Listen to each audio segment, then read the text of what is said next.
Next up, emotional spiritual support from Commander Bareng. Okay. Ryan's my name, Chaplain's my game, Shaka's my greeting, and it's always the same. I'm married to my best friend, and I have 4 little kids that, well, like this big, but we all look exactly the same. And I've been at Naval Base Coronado for 280 days now. It's the best job I've ever had, and I never want to leave. I love you all, and I love what I do. I'm going to give you first challenge, and this is something I've done here ever since I landed. So my first exhortation to you. I've done this thing where I touch creation before I touch technology every single day for 280 days now. So I'll wake up in the morning, no screens, no technology, because I spend most of my days looking at screens. So I just walk and I touch nature, whether it's a plant outside or the beach, and I dig my hands in the sand, I start my prayer, and then I go about my day. That's spiritual fitness. So the talk we have today, chaplains are here for you. If my chaplains can stand up really quick here.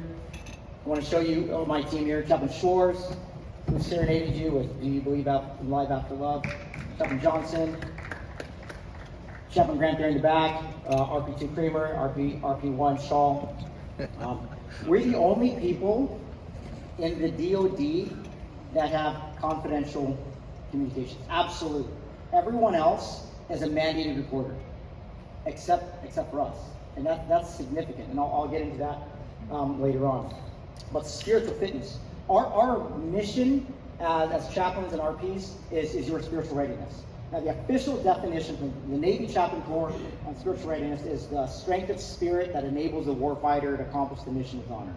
On the Marine Corps side, they sum it up in 5 words to make it real simple: inner strength from higher purpose. So what you might not know, what you are probably thinking about spiritual fitness has to do with Jesus or Muhammad or Buddha or something like that, but it's not. I see the world through 2 different lenses. Okay, there's the physical, visible world, and then there's this invisible spiritual world. That's what it is. That's all it is. So we are here for you. Now I'll tell you something that's going to sound shocking, but we are not here for your happiness. We could care less if you're happy more than your joy. We are here for your joy. Like all the behaviors we talk about suicide, we talk about DUIs. I really don't care if you're suicidal as much as I care about the thoughts that lead to that. Does that make sense? And even more than that, I care about what's happened in your life that lead to the thoughts that lead to the behaviors. So a big deal. You got a DUI. I don't care as much as I care about, tell me where your thoughts go from day to day. And then if we get time to sit down, tell me what happened when you were this age, when you were this age, and you were this age. And what's going to happen is you're going to tell me your story, and because if you believe 2 F 1730.11, and that I don't kiss and tell, I can't say anything, and you divulge something that you've never divulged before, that's where the healing begins. But until we get there in the spiritual world, you get to live with it. Okay? You get to live with all those symptoms if you don't get to the root cause. The Navy, the DoD, everybody loves to drop that word, root cause analysis. But until you get to uncover what's never been uncovered before, it's not root cause. What we do is we get to the heart of the matter. So the heart, right? One of my favorite pastors, Pastor Matt Chandler, says this: the heart of every issue is an issue of the heart. Can anybody point to their heart in here? Just point to your heart. You know, that's when the Greeks used the word heart, that's the cardia. They weren't referring to the physical blood pumping organ in your chest cavity. That is not what they were talking about. Cardia means heart. That's why a cardiologist is a doctor of the heart. But your heart, your cardia, is the thinking capacity of your being. The heart, the cardia, is made of the mind, the will, and the emotions. It's who you really are. So deep down, if the heart of every issue is the issue of the heart, then how you're behaving, what you did last night when no one was looking, that you feel shame over, these habits, your hurts, your habits, your hang-ups, all your addictions that nobody knows, and that your board didn't know, that you didn't mention at your promotion board, all that stuff, underneath it is the heart of the issue. And I have several talks about what's at the heart, but we're going to keep it at this level. The heart of every issue is the issue of the heart. So whatever you're going through, you have to unpack it. You have to unpack it. Whether it's with a counselor. Now the difference between chaplains and MFLACs, who are awesome, if there's any MFLACs in the room, with psychologists, psychiatrists, anybody who listens to you for a living, the difference between us and them is they're mandated reporters and we're not. Just a pop quiz. What do you think that you would disclose to a Navy chaplain or an Army or an Air Force chaplain that we wouldn't in turn have to tell? Like that I would have to tell the skipper. Anybody? No wrong or right answer. You're just throw it out. Murder. Yeah, murder. Okay, so homicide. No, second down 17-30-11. And I had a skipper ask me one time when I was in the ship. He goes, "Chap, so you mean to tell me that if someone said they're going to kill me, you wouldn't tell me?" I said, "Well, sir, technically I couldn't. But, I've been training jiu-jitsu a lot, so I'd be choking him out. And Chaps, what do you do to that guy? I can't tell you why, but he's got to go down." Boom. And I say that jokingly, but I really can't. Or if someone said, CMC, I planted a bomb under the CMC's car. Okay, CMC, so just don't drive today, and you might want to call the police to look underneath your car. I'm just saying, but I don't tell anything. So what else? What else do you think I have to report? Child abuse. Child abuse? Nope, don't have to. What else? So homicide, suicide, threats to national security, child abuse, elder abuse, it's all covered. So my mission in life has become that my ears are graves where you can bury your problems and begin healing. That's actually where the healing begins. Okay? So the heart of every issue is the issue of the heart. In our hearts, we all wrestle with different forms of unforgiveness. I believe there's 4. Right, so forgiveness, like if I'm mad at you and I say you owe me something, right? And that's a forgiveness issue. If I did something and I'm mad at myself and I hate myself, that means that there's a forgiveness issue with me and myself. If there's an issue with me and the Navy and I think the Navy owes me something, then that's a forgiveness issue with me and the Navy. If I look in the mirror and I don't like how I look, right? And I say, "God, why did you make me 5'1"? I want to be 6'2", like Chaplain Shores here." And I'm mad at God, and that's that jealousy. I think God owes me something different than my genetically inherited attributes. That's an issue with forgiveness with me and God, and me letting God off the hook, or whoever your higher power is that you're bitter at how you came out. Right? So those are all heart issues. That's what we do. We get to the heart of the issue. Okay. I'm going to tell you 3 stories. 3 true stories, fictitious names. Zach, Screech, and Kelly. So not many people laughing, so that means you are a very young crowd. Who knows Zach, Screech, and Kelly? All right, all the Gen Xers. Yes, it's one of the greatest shows ever. Saved by the Bell. Zach is a good-looking guy. He's a good-looking guy. He's high-ranking in the Navy. He's got an awesome job. He's a performer. He leads music at church. He leads a Bible study. So Zach's got a little secret. See, I started meeting with Zach, and we agreed to meet once a week. He's just drawn towards me. He's like, "Hey, chaps, we should hang out." Yeah, we'll hang out. If you ask me to hang out, I'm going to do it. I'm probably one of the only people that gets paid in the room to just hang out when you ask me. And I'm always going to take you serious, okay? So we hang out, and after 6 months of just meeting with Zach, he tells me a secret. He says, "Man, everybody thinks I'm awesome, man. I cheated on my wife. Not once, twice, and I promised myself that I was going to bring this to the grave." And I said, "Hey, man. Hey, Zach, thanks for telling me, man. How does it feel to finally be free?" I mean, you told yourself you're taking this to the grave. See, Zach's awesome, and he's good at his job, but he's being held back. And he would have never experienced freedom unless he crossed that line.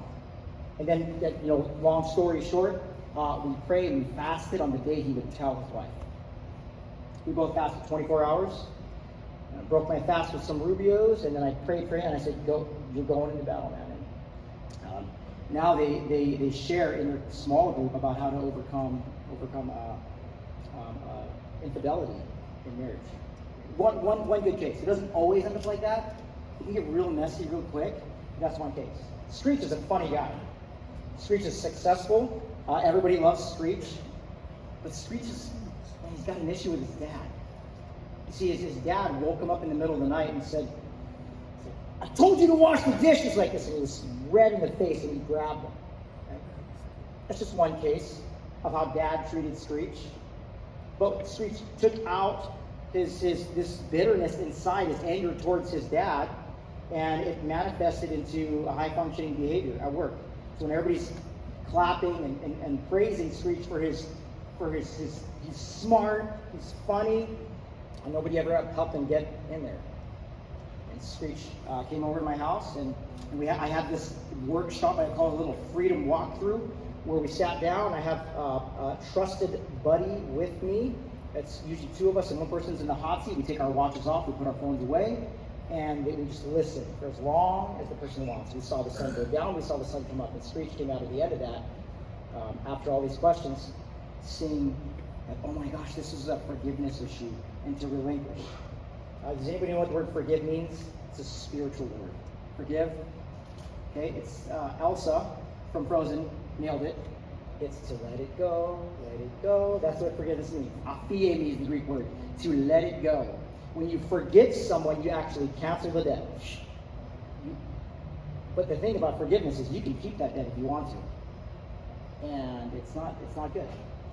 It's not good to hold these debts and to think that anybody owes you anything. See, in my mind, in Ryan's mind, I've canceled all debts. It could happen tomorrow. I can rack up a debt real quick. But in my mind, I'm constantly, okay, nobody owes me anything. My wife doesn't owe me anything. And it is the most freeing place to live.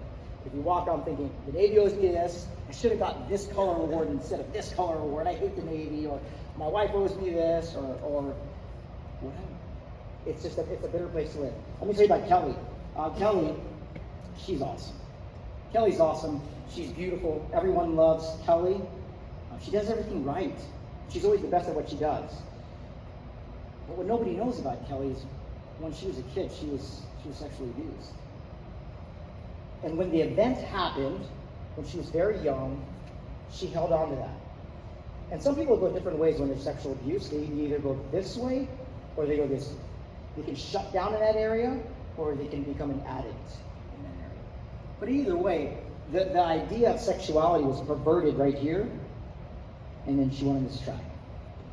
Until one day we were having a Bible study in my house somewhere, and Kelly was ready. She said, I need to address this. I've never addressed this before. And she began to unpack her story. Okay, so I gave you examples of 3 stellar performers, but nobody ever went deep down because their behavior was socially acceptable. Like if you get pulled over tonight and you're a derelict at work and you can't do your job, and you're always late, and everybody's calling you a dirtbag. See, that's easy. You make it very easy for us to say, okay, what's going on?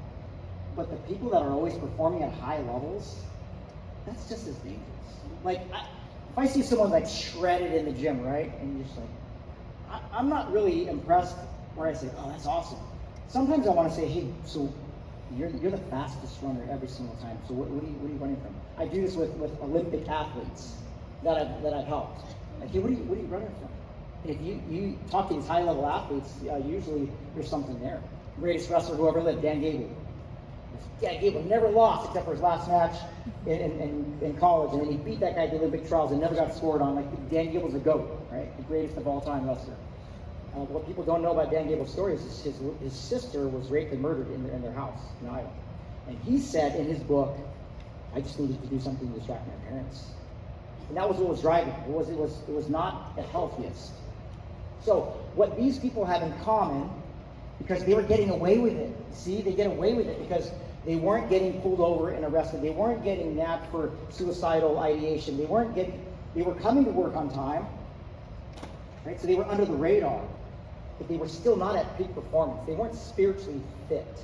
And in order to become spiritually fit, you have to cross this line into your heart. You have to go from the physical, visible world into your heart and say, what's really going down deep inside in here? What's driving you? Okay? And Behind all your problems, guess what? It's probably you. Think about the person right now who has lied to you the most. Everybody just go there right now. Think about who has lied to you the most. All right, you got that person's name in your heart, in your mind? It's you. The person that has lied to you the most is you, because you are the only one. And I'm saying you. I'm saying me too. You are the only one that can make you believe things in your head. So every lie that I've believed in my life, it's because I told myself to believe that, or I believed it. If you tell myself to believe it, I ended up believing it. And so we are behind a lot of our problems. Okay? I believe there's two types of people in the world. Just to be super simplistic, those who are fully known and those who are not. And that's very simplistic. Those who are on this line of like, man, I am fully known, 100%, no secrets, no secrets. And then those are those who and they're just not known, and they've never had a chance, or they've never taken the opportunity to say, here's what's on my heart. And you know what the truth is, everyone? There's a saying in AA, which we actually have now. We host AA in the chapel on Thursdays. You can go. It'll be completely anonymous. But there's a saying in AA that you're only as sick as your secrets. And you get to choose, though. You can keep as many as you want, but then you get to choose to keep your sickness. The Johari window expands on that. So there, top left-hand corner here is someone who knows themselves. They know their struggles. They're honest with themselves. They're self-aware, and then they're surrounded by friends who know everything about them. Right? So I can list Matt, Andy, Bill, Kyle. These are guys that fully know me. And my wife. I've got no secrets in my life. So my mind is completely, it's like that. Before 2013, I was always wondering, oh my gosh, is my wife, does she know? I was always looking over my back, over my shoulder. Gosh, I had been a chaplain for years already. By the time I stepped into counseling, my wife she said, oh my gosh, thank God, it's about time. So if you don't know you know yourself, right? And others don't know you, that's a facade. That's social media to a T. That's Instagram. Oh my gosh, these people, they look like this, they eat like this, they have this much money. Comparison kills joy. And that is the purpose of social media, is to kill and rob you of joy. That's all it does. I asked my friend Joel, who's a Navy psychologist, I said, hey Joel, has there been any study at all in the history of psychology that shows that social media is good for you? He goes, none. None. It's all bad. 100% of it, comparison killing joy.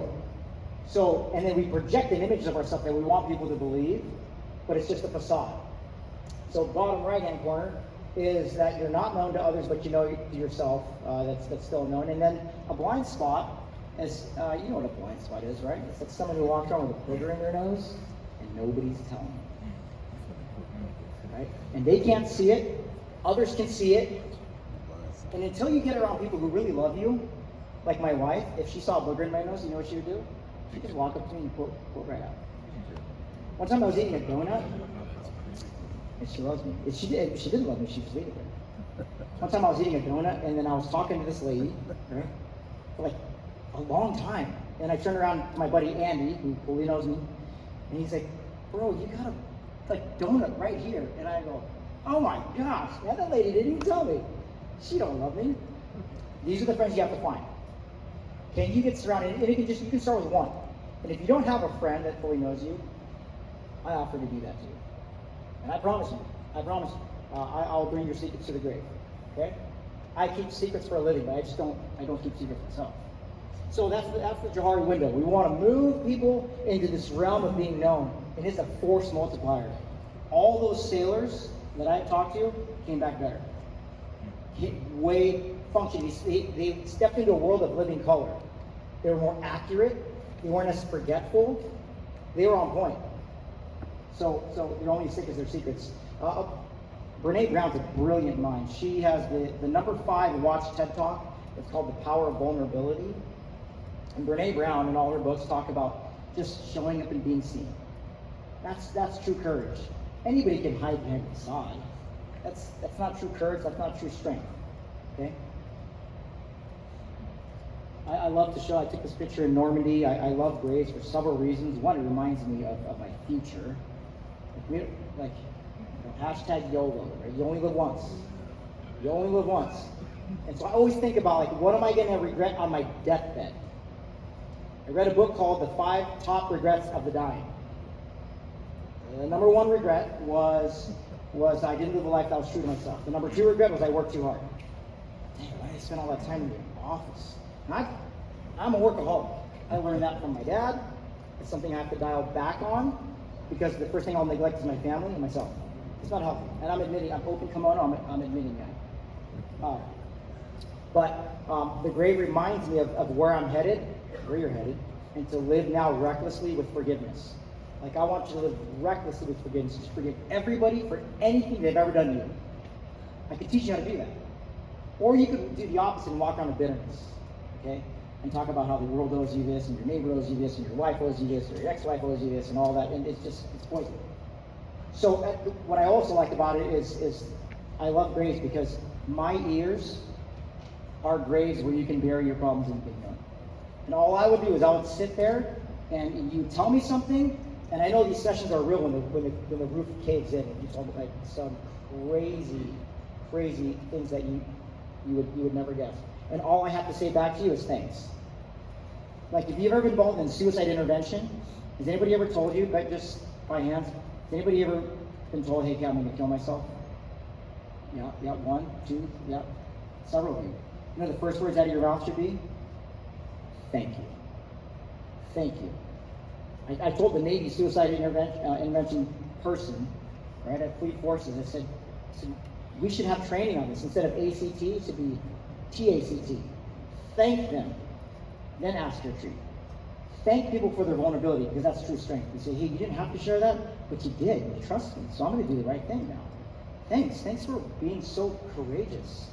And that's when you get to watch people heal. So I speak on behalf of the chaplains and the RP that you can tell them anything.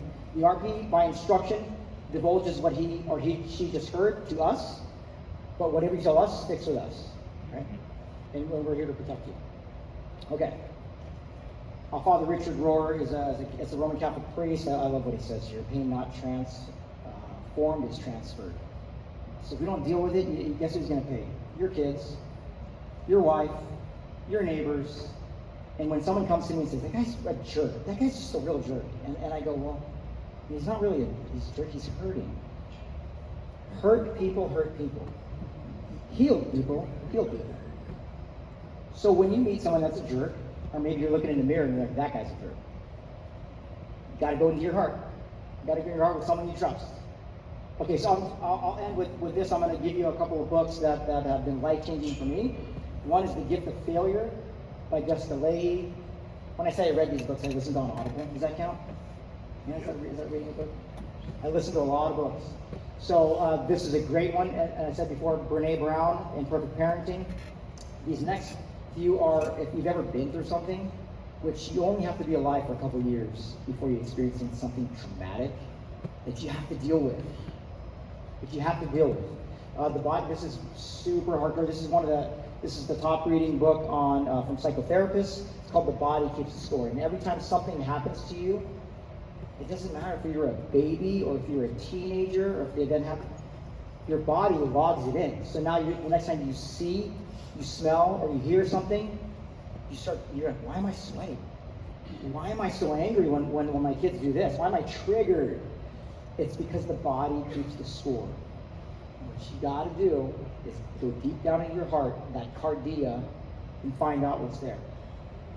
The Grief Recovery Handbook, this is a standard in Naval hospitals for grief recovery, right? RPT, when you're at the hospital, they have this class, right? These books are available for anybody who's going through grief. How many of you have kids in here? Okay. In this book, it talks about one of the most overlooked griefs for children is PCSing. So whenever we PCS, my 16-year-old has been to 9 different schools.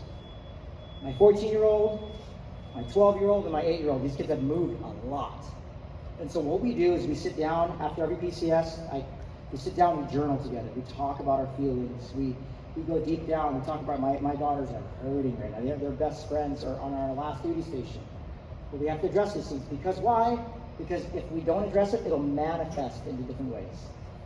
And one time my 12-year-old was mouthing off, right? Nobody's kids ever does that to them, right? And I was pissed. Jerry talked to you like that, little girl. And then my wife said, she's grieving. And it brought my soul down. Like, oh, she is grieving. So we sit down and talk about our feelings. The Wounded Heart, Dan Allender is a subject matter expert on sexual abuse. There's a website, I believe it's 1 in 5. It says 1 in 5, and that's talking about guys. 1 in 5. For gals, the number's a little bit higher, but in any case, this stuff happens because we live in a broken world, folks. And I've been getting dialed into the brokenness of humanity for almost 20 years now as a Navy chaplain. And I know, you want to know a secret about everybody in here? Let me tell you everybody's secret. We're all the same. It's the junior sailor's tendency to look at senior officers and think that they're wearing a cape. I promise you, they're not wearing a cape. They also bleed when they get shot. And they're not Superman, they're not Superwoman. We all go through the same things. Hurts, habits, hang-ups. They all have hearts. We all have hearts. We all need forgiveness. All these things need to be dealt with. And so I'll end by saying this. Our motto in the Navy Chaplain Corps is Vocati ad servitum. It's Latin for called to serve. And we will make time for you. You say, chaps, you got a minute? You better believe we will. And if they don't make time, just let me know. These guys will make time.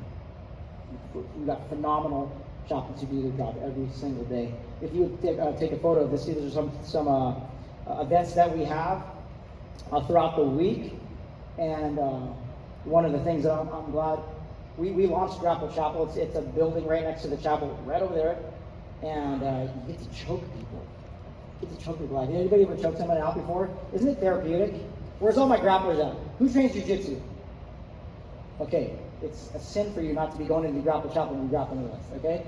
And if you don't grapple, I promise Skipper CMC that more people are trained in jiu-jitsu, less shenanigans in the barracks, less sexual assault, I promise you.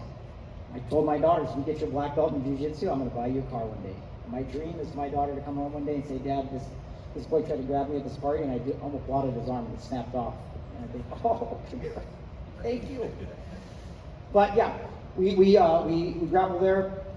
Actually, I've only been like 5 times, but it's because it's run by black belts. As one of the guys that Fleet Family's a black belt. A.S. Swan's a black belt. We have Chaplain Davenport from the carrier. He's a brown belt. But there's a lot of people in that room. They're grappling, and then we have a little session afterwards where we just talk. We talk about how we don't wrestle against flesh and blood. That's one of my favorite things. If you want to touch creation before you touch technology, then come meet us on the beach. There's a handful of us every morning down there. For ladies, we just launched this a women's Bible study group at NAB, and then Home Cook Fellowship right outside here. The 4th house on the right at Alameda Street is called the Bridge House, run by Cadence Ministry. Actually, who in here has been to Cadence? 1, 2, awesome. So tell all your friends around. Home cooked meal on every Thursday and every Saturday morning. There's it's in Burlington, and I can't see your face, but yes. Kai. So get over there. They want to feed you. They want to serve you, and that's the calling as well. But it's the word community, right? Isolation is not the worst thing we do, but it's how we do all the worst things. We're only as sick as our sickness. So that's all I have to say. Are there any questions for me? Okay, thank you so much for your time. Remember, we're right next door, and we're here for you 24/7. When we're off duty, there is a phone for the region area-wide duty. So there's always a chaplain that's willing to sit down and listen to you. All right, thank you, everybody.